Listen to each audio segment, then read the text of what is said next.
دانشمندتری بسیار مستعد و پرتاب از زحمتکشی بود. از طرف اشخاص تندرو و جانی و ضد انسانی قربان شدند و به شهادت رسیدند. این تنها 3 جوان داده آزادی نیست که کشته شدند. مطبوعات افغانستان یک خانواده همه است. در این حادثه از تلویزیون طلوع، از تلویزیون یک، از تلویزیون شروع، از رادیوها، حتی یک عکاس آژانس خبری فرانسه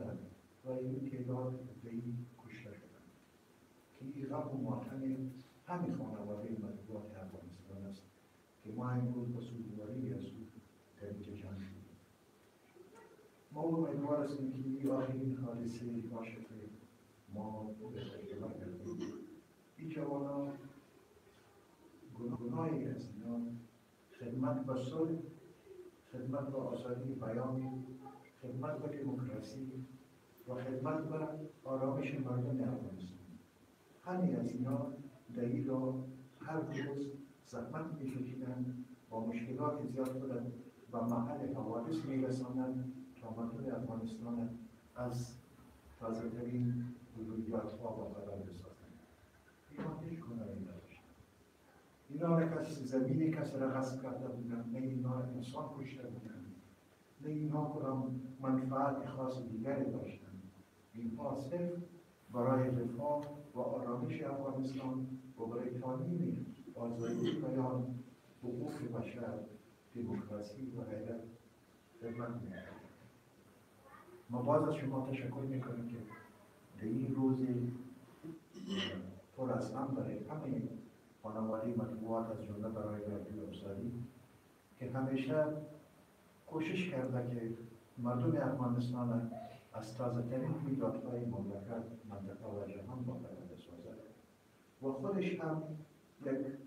خدمت در راه تامین دموکراسی و آزادی بکنند. ما امروز اینجا جمع شدیم و سوگوار هستیم و از همه شما تشکر میکنم که با ما در این همشیرگی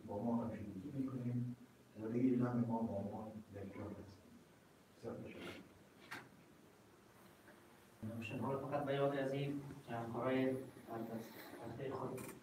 گذاشته می‌کنیم کوتاه را درباره کاری که زندگی از اینا می‌بینیم با هم و اونم چرا و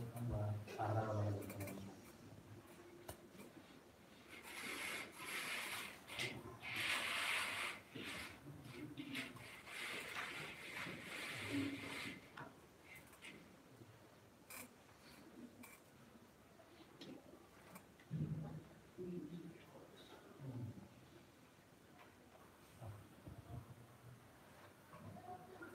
شروع میکنیم با همین همکار ما محرم دورانی، کسی که قرار بود چند روز بعد رسما همکار ما شود ولی متاسفانه پیش از این که هنوز ترسم از پیش ما رفت.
ویشت کردن و تر اوسه واده نه وکړي دې سمو د مخکې خپل پلار ته ویلي وو چې که واده وکړي نو د پلار د خدمته به پاتې شي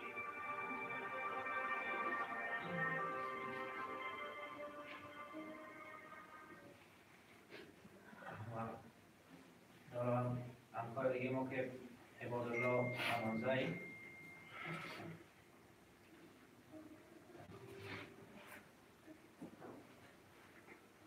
جای کارش باقیست اما ولی دوباره رجوع نگشت عبادالله امانزایی هنوز 27مین بهار زندگیش را تکمیل نکرده او زبان ادبیات زری را خوانده بود اما به خاطر داشتن علاقه به ژورنالیسم سالها در امتحان خدمت کرد در این فکر بود که من چه خدمت آورم به ملت خود و وطن خود و مردم در جدید خدمت بکنم حتی در بسیار حالات اضطراری در انتحار تجار در صحنه عملا میرفت و خدمت میکرد برای من تحصیل زمان امروز دور از ما گرفت با تمام امکاناتی که من فکر میکردم که خود از کشتی محل و هیچ لحظه احساس خطر نمیکردم که اگر من باشم یا نباشم کس حد نکردم از این خانواده واقعا با واسطت واقعی و واسطت درست محافظت کنم اما زمان از ما گرفت امروز در اون مانع جایش خالی است او عروسی کرد اما عروس فرزندی نداشت عبادالله امانزایی از حدود 1 سال به این طرف در رادیو آزادی کار میکرد امانزایی امضای روزگذشته کشته شد عبادالله امانزایی همکار دیگه ما بود که اونا از مدت 1 سال به این طرف با رادیو آزادی بودن اونا هم اول در پروژه IBR بودن زود این پروژه از بین رفت اونا با تیم مواد مخدر برنامه مواد مخدر رادیو آزادی پیوستن که تا به آخر با این تیم کار میکردن آنها هم جواد با استعدادی بودن و همیشه پرتلاش و کوشش میکردن که فعالانه سهم داشته باشند در تهیه برنامه امانزایی در کنار اینکه برنامه‌های مشهور داشت تهیه میکرد نویسنده و استاد انگلیسی نیز بود اما امانزایی در این سفر تنها نبود بلکه دو خبرنگارگر رادیو آزادی سبا کاکر و محمد درانی و 6 خبرنگار داستان‌های دیگری با آقای نمدان میدهد شما از مقامات بلندهای حکومتی و غیر حکومتی افغانستان و جهان ضمن تبلیغ این افراد و خانواده‌های این خبرنگاران ابراز همدردی و شرکت کرده‌اند راهشان شد یادشان گرامی باد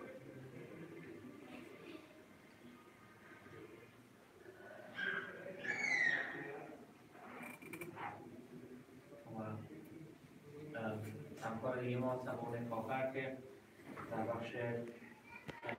گزارش‌های تصویری و ویدیویی با همراهی میکردن و همکاری میکردن از جوانان با استعدادی که واقعا زود رشد کرد و یک روز پیش از 5 سال شدن کارش در رادیو آزادی در یک انفجار در کابل شهید شد و این روز کم خوش شده است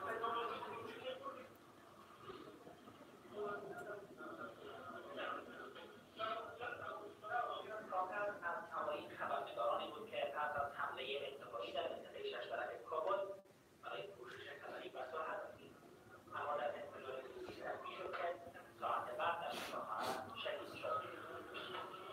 کاکر 30 ساله اداره ولایت پیوند است و از سالهای دو اینجا در کابل با همسر و کودکش در خانه کرایی زندگی می‌کرد کاکر که تا 2 روز پیش دوشادوش همکارانش کار می‌کرد امروز همکارانش جسدش را تا خانه‌اش همراه می‌کنند مصطفی جان یکی از همکاران بسیار نزدیکم بود که میزش در کنار میزم بود سبون از این پس دیگر با ما نشست و با خانواده‌اش نیست و بنیامین از این پس یتیم ماند ما دیشب زمان که به خانه سبون آمدیم بنیامین هنوز در انتظار پدر بود و هیچ کس حاضر نیست و پیدا نمی‌شد که برای بنیامین جواب بده یعنی که بساط بنیامین بزرگ بشه براش جواب بده که پدر چی شد و به کدام گناه به شهادت رسید یک قسمت از زندگیش خوب است و خود با خانواده‌اش بود که همیشه از پسرک خود بنیامین یاد می‌کرد و بسیار دوست داشت و عشق می‌ورزید از درد خود از دوستان هم همواره صحبت می‌کرد از افراد صحبت می‌کرد در کنار با همکارای خود هم بسیار صمیمی بود و بسیار دوست داشت همه‌ایشان زمان کاکر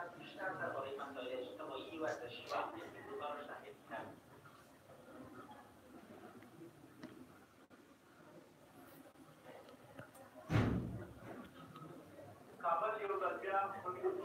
بیشتر رویدادهای تروریستی را از طریق کار خبرنگاری پوشش میداد.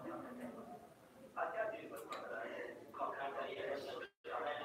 گوگل گفته که با وجود حمله‌های مخالفان مسلح دولت بر مناطق ثبت نام رایدهندگان در انتخابات پیشرو ثبت نام کرده و رای خواهند داد. و همیشه با حوادث امنیتی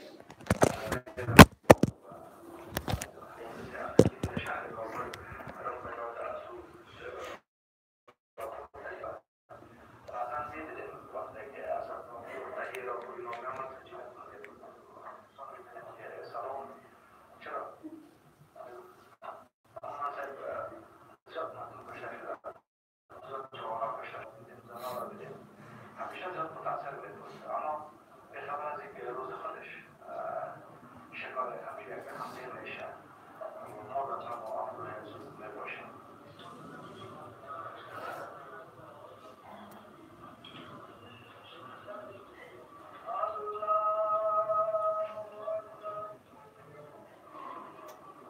یاد و خاطره‌های وی که برخواسته از صمیمیت و لبخندهایش بود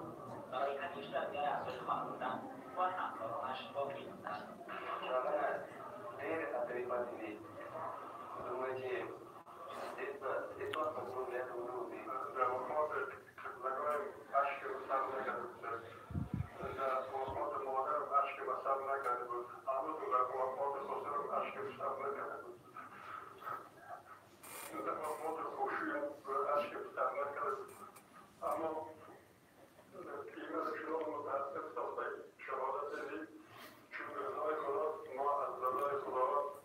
هیچ مسئله کشی نداریم مسئله جا داریم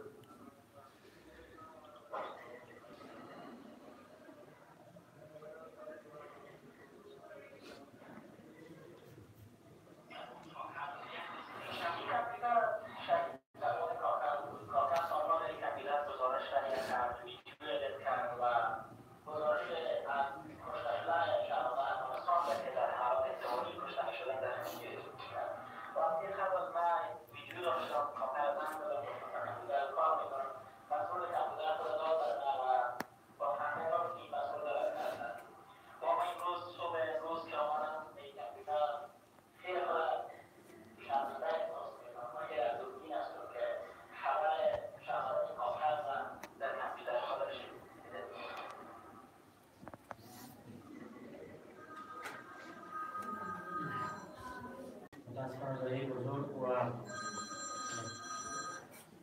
خواهش ازم دوستان که یک چند لحظه به احترام عزیزای خود سکوت کنید.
أعوذ بالله من الشيطان الرجيم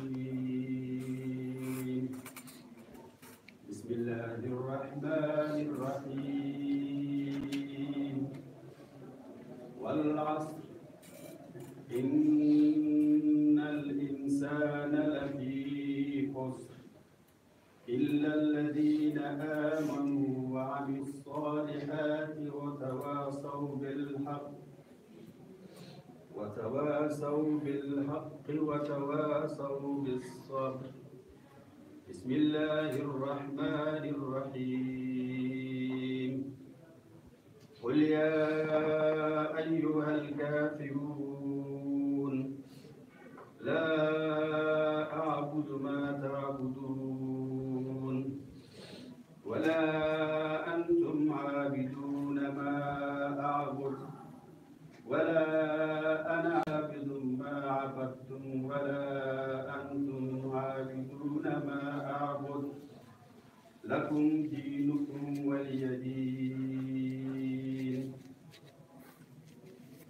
الله الرحمن الرحيم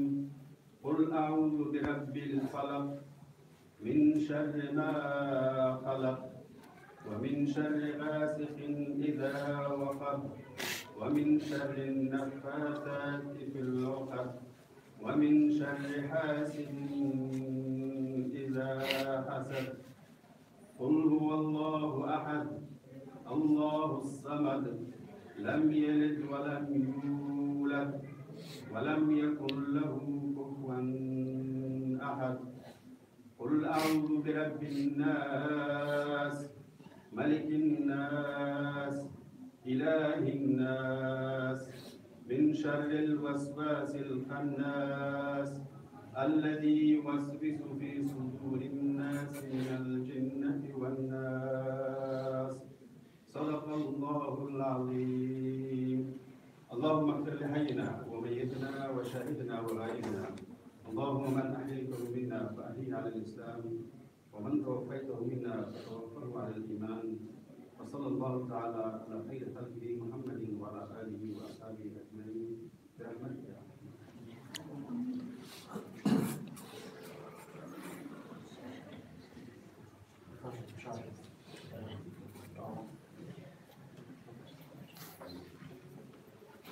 Thank you.